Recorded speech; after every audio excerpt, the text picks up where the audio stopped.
confidence in the age of AI, and what makes you irreplaceable. So you are looking at all the amazing things that AI can do, and suddenly you look around you and you wonder, is anyone else feeling like me? Like a little bit redundant. If AI can write, research, plan, summarize, analyze, and create, what exactly is left for me? At some point in the recent past, you have probably had a version of this thought. And this question deserves a real answer, a real honest look at what you bring to your work that has nothing to do with what a tool can produce. And that is what this episode is all about. Welcome back to Omnia Mea Compass. I'm Susan Platt, and this is Season 3, Build Smart with AI. And we're recording in the end of May of 2026. We're now at episode 5 of this season, and I want to say something before we go any further. The question I just put to you earlier, what is left for me, is not a weakness. It is not a sign that you are behind or that you have not figured something out that everyone else has. It's a completely reasonable response to living through a genuinely unusual moment in time. AI tools are developing faster than most of us can track. Every week brings a new capability, new headline, and new claim about what you can automate. And when you're building a business on your own without a team to absorb the noise, that rate of change can feel personal in a way it does not for larger organizations. We touched on this question already in episode 1 of this season, and today we're going to dig a little deeper. We're going to look at what AI cannot replicate, specifically in the context of the kind of work that you do. And then we're going to look at what that means for how you build your confidence in an environment and a landscape that keeps shifting all the time. Here's what we're covering in today's episode. In Waypoint 1, we will name what AI genuinely cannot do and why the question, what is left for me, is based on a false premise. And in Waypoint 2, we will look at where your irreplaceability lives, specifically and practically. And in Waypoint 3, we will talk about what confidence means when the ground is moving and how you build it without waiting for things to settle. Are you ready? Let's get into it. Waypoint 1, grounded in what only you can do. Again, the question, what is left for me, contains a hidden assumption. It assumes you and AI are doing the same thing, that you are both in the business of producing outputs, and that if AI produces outputs faster than more cheaply than you do, the competition is over. And I want you to know that that assumption is wrong. And unpicking it is the most important thing this episode can help you with. If you listen to episode 1, our season opener, you will remember that we started there too, with the question everyone is asking, will AI replace me? And we said back then that it is the wrong question because it positions you as a passive subject, something acted upon rather than someone acting. And we said the right question is, how do I use this? That shift is not semantic. It is a complete reorientation. And one version makes you a bystander to your own professional future, and the other makes you, for lack of a better word, an agent in it. And today, in episode 5, we're taking the same argument a step further. Episode 1 asked you to claim the role of the agent. And today we're asking, what does that agent bring? What is the substance of what you carry into the room that AI cannot replicate? The 2 episodes are part of the same conversation. You are not in the business of producing outputs. You are in the business of making decisions, building relationships, holding judgment, and carrying responsibility. Very important. Outputs are what those things generate. They are the byproduct of your expertise, your experience, your values, and your way of seeing the world. They are not the thing itself. And here is a useful way to think about it. An AI tool can produce a business plan. It's a simple thing to do. But it cannot decide whether this is the right business for you to be building. It cannot weigh the opportunity against your life circumstances, your risk tolerance, your particular combination of strengths, and the specific gap you have noticed in the market because of who you are and where you have been. So those decisions require a person. They require you. Or consider a client relationship. An AI tool can draft the email and summarize the notes and prepare the proposal, but it cannot read the silence at the end of the call. It cannot pick up on the thing the client is not saying. It cannot make the judgment call about when to push and when to pull back. It cannot be trusted, and trust is not a feature you can automate. The error in the question is categorical. It compares two things that are not in the same category. An AI tool is very good at processing information and producing structured outputs at scale. You are very good at navigating ambiguity, exercising judgment, taking responsibility, and building the kind of relationship that sustain a business over time. So these are not competing activity. They are complementary ones. So the better question is not what's left for me. The better question is, now that AI handles more of the production layer, what becomes possible for the parts only I can do? So a note for listeners who were here in season 1 of the Omnia Compass podcast. If you've been listening since the beginning, you might remember that early on in episode 6, our confidence episode, this is where we talked about confidence not as something you're born with, but as something you build through courage, through action, through what I call micro bravery, the small repeated choices to show up before you feel ready. And the ground is a little bit different now, but the principle is still the same. So waypoint 1 are actionable steps. This week, I want you to write down 3 decisions you made in your business in the last month. Not tasks, not outputs, decisions. Things you weighed options, applied your judgment, and chose a direction. Look at that list. Notice what no tool could have provided without you. So that list is the beginning of your answer to the question. Waypoint 2.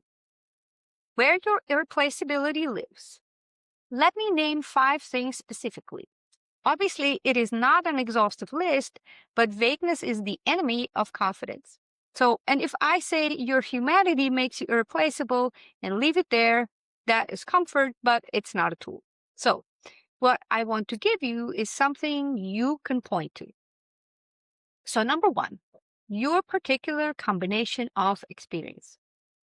You have arrived at this moment in your work via a specific route that no one else has taken. The industries you have worked in, the roles you have held, the mistakes you've made and recovered from, that's an important one. The things you have built and watched fail, the clients you have served and learned from. All of that has produced a way of seeing that is genuinely yours. AI is trained on broad patterns. It is very good at the general case, but you are the specialist in your particular case. When a client comes to you with a problem that looks like 10 different things at once, you are the one who can identify which of those 10 things it is, because you have seen it before in a specific form, in a specific context, and you know what it costs not to name it correctly. So the pattern recognition built from lived experience is not something that can be prompted out of a language model. It lives in you. Number 2, your judgment under uncertainty.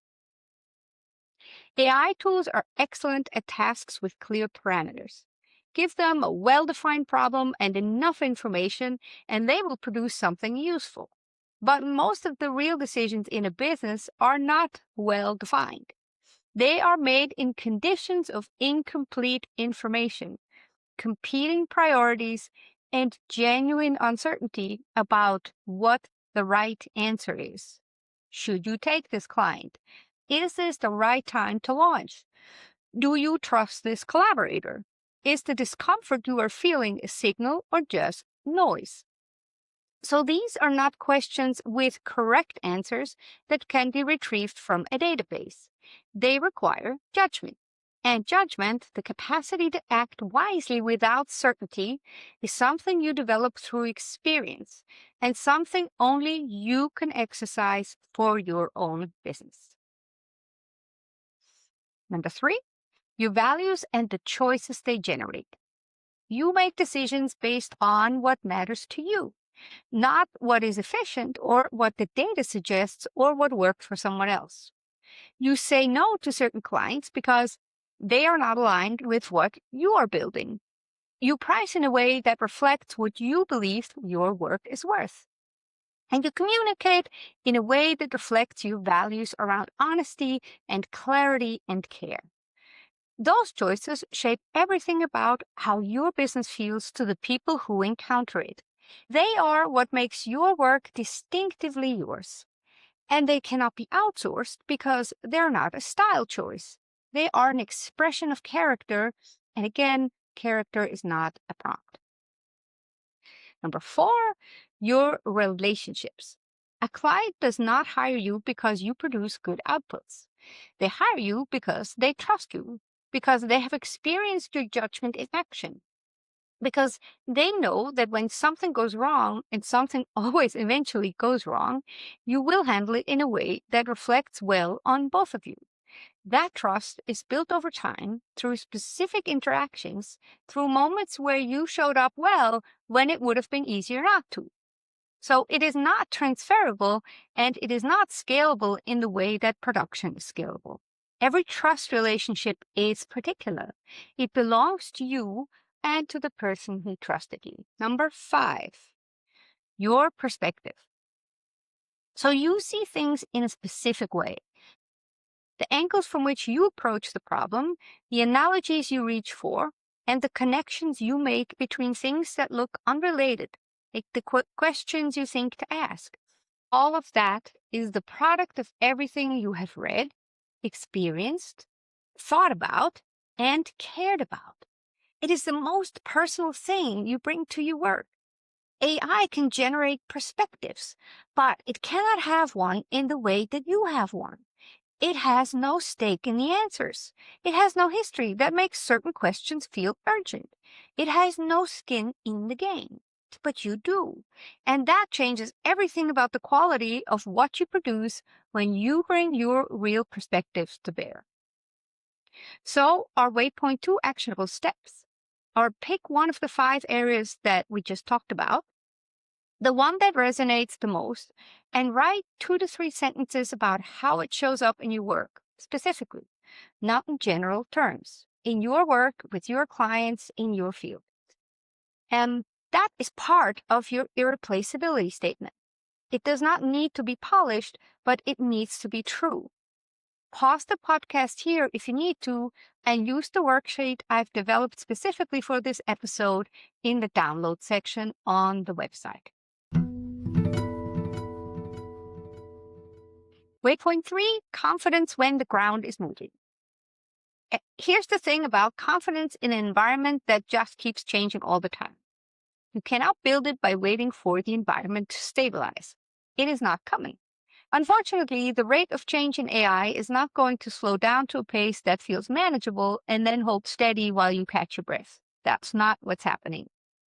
Which means the old version of confidence, the kind that comes from mastery, from knowing your field thoroughly, from being the person in the room who has seen everything, is going to feel more fragile than it used to. Not because you are less capable, but because the definition of mastery keeps shifting now. So what does confidence look like in this context? I think it looks like 3 things. What the neuroscience tells us. Before we name those 3 things, I want to ground this in something more than instinct, because there's good science here and that really matters. Professor Ian Robertson is a clinical psychologist and a neuroscientist at Trinity College in Dublin. And he is one of the world's leading researchers on confidence. And his book, How Confidence Works, draws on a decade of research to make a case that will sound familiar by the end of this episode. Confidence is not a fixed trait you are born with. It is a dynamic state that the brain learns, and it is built through action. And here are the findings that are most relevant to where we are right now. First, action changes brain chemistry. When you take action, even a small action, the brain releases dopamine. And that dopamine makes you more focused, more confident, and more likely to act again. The brain rewards the behavior because it knows the outcome. Confidence from action is not motivational rhetoric.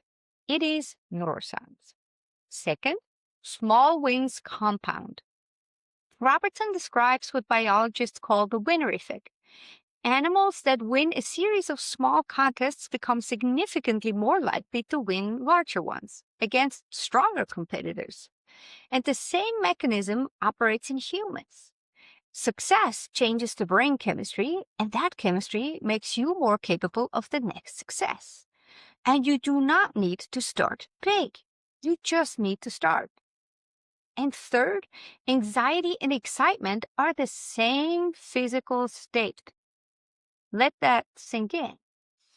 The physiological arousal is virtually identical. What differs is the label the brain assigns, and that label is not fixed. So, saying I'm excited rather than I'm anxious shifts the brain's response measurably. The fear you've been feeling about AI is real, but it is also energy. The question is, what do you do with it? Confidence in your judgment, not your knowledge. So knowledge becomes outdated. The specific tools change, the specific platforms change, the specific best practices change. But the capacity to take in new information, weigh it against your values and experience, and make a good decision, that capacity does not expire. Trusting that capacity is a more durable form of confidence than trusting any particular set of knowledge. When you encounter something new and unfamiliar in AI, the question is not, do I know how to do this? The question is, can I figure out whether this is relevant to me? And if so, how do I approach it? The second question is almost always answerable.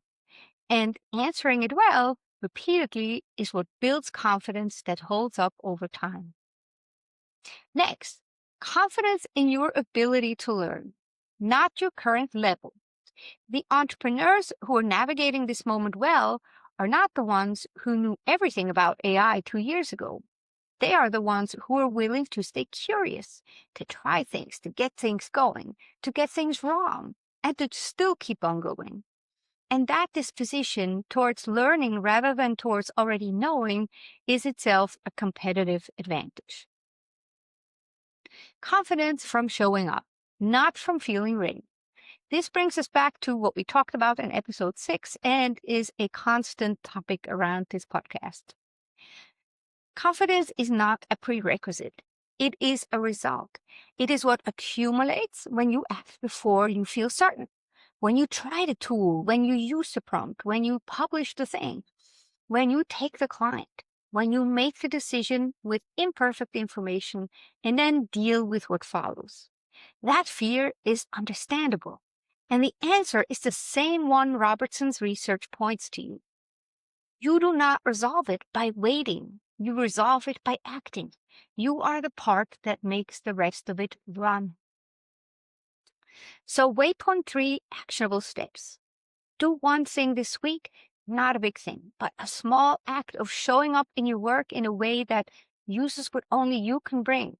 It might be like a conversation you've been putting off, or a decision you've been deferring, or a piece of work you have been waiting to feel more ready to produce. Pick one.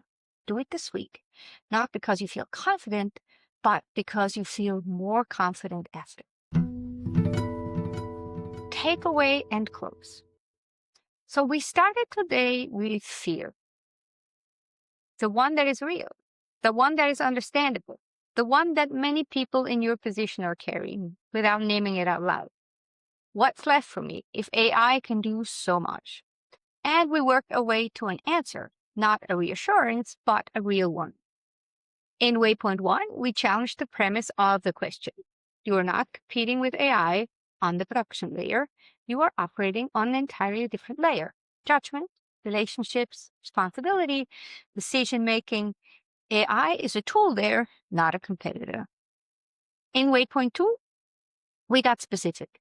Your experience, your judgment under uncertainty, your values, and the choices they generate, your relationships, your perspective. 5 places where your irreplaceability lives, your work with your name on it. In Waypoint 3, we looked at what confidence means when the landscape keeps shifting. It is not confidence in your current knowledge. It is confidence in your judgment, your capacity to learn, and your willingness to keep showing up before you feel ready. The ground is moving. It is going to keep moving, and you are the thing that stands on it. And here's something I said in episode 1 that I want to bring back now because it belongs here too. The most sophisticated intelligence in any room you walk into is still the one you were born with. That has not changed. What AI has done is raise the floor on what tools can produce. It has not raised the ceiling on what you can bring. And your judgment, your relationships, your irreplaceable combination of experience and values, those are the ceiling. And they are yours. We also said in episode 1, you are not behind. And I want to say it again, here in this context. If the fear of being made obsolete has been sitting in the background while you listen to this episode, that fear is understandable. But it's also wrong. You are not behind. You're a human being with an extraordinary mind and a lifetime of experience. The tech will keep moving. So will you. And you will bring something to that movement that the technology never can. Next week, we're going into episode 6, and we're going somewhere that I think is going to land differently than you expect. So content creation without losing your voice. How do you use AI to create more and still sound like you? My sometimes co-host Libby O'Loughlin joins me again for that one, and I think you're going to really enjoy that conversation. Until then, take care of what you bring that no one else can, and remember, as always, all that is yours, you always carry with you. See you soon.